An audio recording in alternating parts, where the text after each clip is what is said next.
As the lantern guides me deeper into the dark and foggy forest, the air grows thick with mist, obscuring my surroundings in a shroud of mystery. Each step I take is met with the soft squelch of soggy leaves and the sinking sensation of mud beneath my boots. As my steps quicken and my heart races with anticipation, the glow of my lantern intensifies, casting ethereal hues of light blue that pierce through the darkness like beacons of hope. With each pulsating surge of light, I feel the presence of my destination drawing nearer, beckoning me into the heart of the unknown. And finally, I make it. In the heart of the forest, I come upon a clearing, the ground littered with remnants of a dark ritual. Large footprints, like those of a monstrous beast, mar the earth, evidence of the Banshee that Windy and I banished from Crystal Springs. But what did that monster leave for me in its wake? As I approach the ritual altar, a sense of foreboding washes over me. The stone surface is slick with rain, and the air is heavy with the scent of wet earth and decay. Strange symbols are etched into its surface, remnants of spells cast in the name of dark magic. Suddenly, a presence stirs in the shadows, and before I can react, a figure emerges from the darkness. It is a fae, but unlike any I have ever encountered. Its wings are tattered and torn, their iridescent glow faded and dim. Its skin is pale and gaunt, stretched taut over its skeletal frame, and its eyes gleam with malice as it fixes its gaze upon me. With a chilling laugh, the fae launches itself at me, its wings beating furiously as it descends upon me like a vengeful spirit. Its claws are long and sharp, gleaming in the dim light, and its teeth are bared in a vicious snarl that sends shivers down my spine. I raise my arms to shield myself from the fae's onslaught, but its strength is beyond anything I've ever faced. With a swift motion, it knocks the lantern from my grasp, extinguishing its light and plunging us both into darkness. Panic surges through me as I struggle to regain my bearings, but the fae is relentless in its attack. It slashes at me with its claws, drawing blood with each strike, and its laughter rings out like a twisted melody in the still night air. Desperate and outnumbered, I call upon every ounce of strength within me, channeling the power of the ancients to defend myself against this ancient and malevolent creature of the forest. But as the battle rages on, I realize that victory may not come without sacrifice, and that the true test of my courage lies in the darkness of the unknown. Suddenly, the fae does something unexpected. With a haunting screech, she launches herself at me, her ethereal form passing through me like a ghost. I shiver as her icy touch brushes against my skin, sending a chill down my spine. In the blink of an eye, she disappears into the night, leaving me alone in the darkness with my thoughts and the lingering sense of unease. I continue staring in the direction where the fae disappeared into the night, my senses heightened and my heart still pounding in my chest. The stars above twinkle like distant beacons of hope, their gentle glow casting a mesmerizing dance across the velvety sky. As I stand there, bathed in the soft light of the moon, I feel a strange connection to the celestial bodies above. They seem to whisper secrets to each other, their twinkling lights forming intricate patterns that dance in harmony with the rhythm of the universe. As I approach the lantern, sinking in the soft mud, its brilliant blue hues struggling against the flickering flame, a sense of urgency washes over me. The stars' guiding light seems to grow brighter, their celestial fingers pointing insistently towards the lantern, as if urging me to uncover its secrets. With a determined resolve, I reach down and retrieve the lantern, its weight comforting in my grasp. But as I examine it more closely, I realize that I've been left with no instructions on how it operates.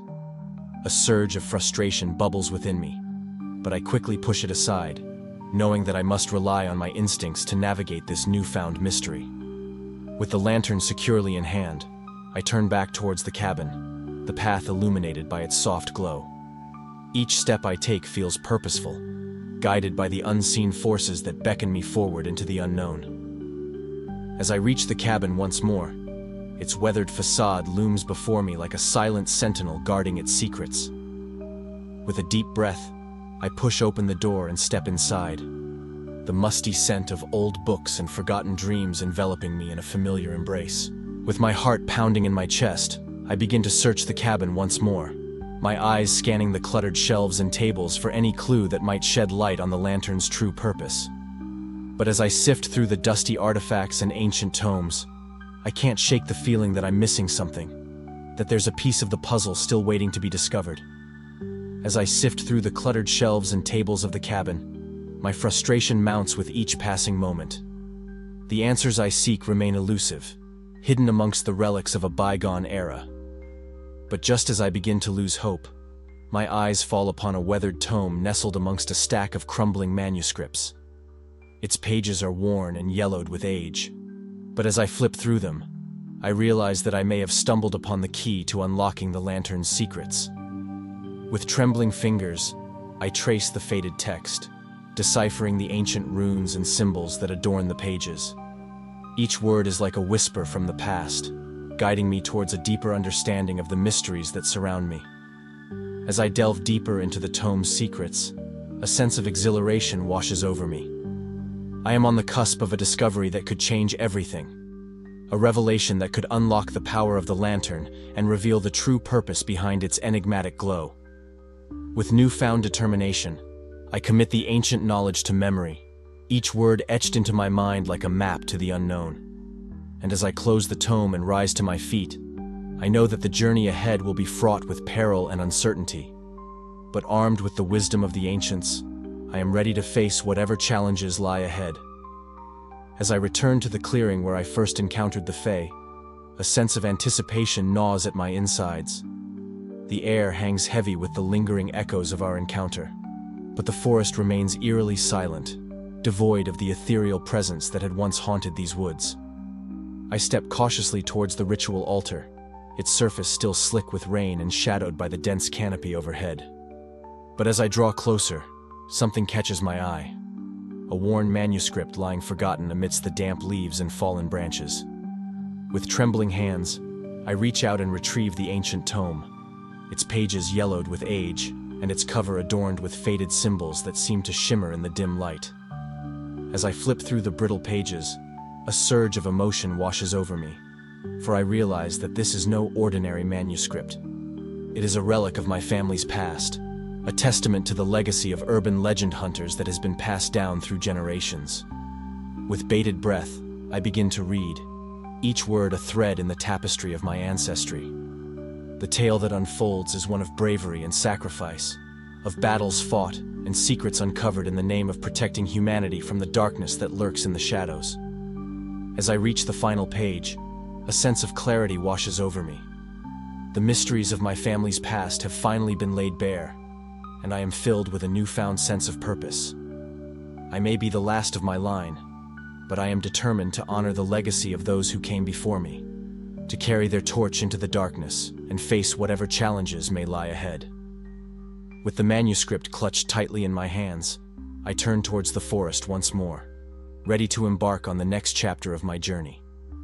The path ahead may be fraught with danger, but I am not alone, for the spirits of my ancestors walk beside me, guiding me towards my destiny with every step I take.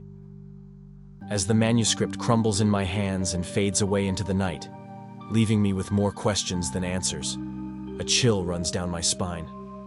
It was as if the forest itself was trying to tell me something, to warn me of the dangers that lie ahead. But before I can dwell on the cryptic message of the manuscript, a sudden gust of wind whips through the trees, snatching my ethereal journal from my pocket and sending its pages fluttering wildly through the air. I watch in stunned silence as the journal lands with a thud on the forest floor, its pages flipping madly until they come to rest on a familiar mantra. She will come. She will come. Dread grips my heart as I recall the events that unfolded in Bell's Hollow, the haunted dolls and the sinister force that lurked within. But as I study the pages of my journal, I realize that this time, it is not dolls that are depicted within its worn and weathered pages. It is something far more sinister, something that sends a shiver down my spine and sets my pulse racing with fear. With trembling hands, I trace the outlines of the figures depicted in my journal, their twisted forms and malevolent grins staring back at me with eyes that seem to pierce the very fabric of reality. I know that I must unravel the mystery of these sinister figures before it's too late, before they unleash their dark power upon the world once more. But as I stand alone in the darkness of the forest, surrounded by the whispers of the night, I can't shake the feeling that something terrible is about to unfold. Something that will test my courage and resolve like never before.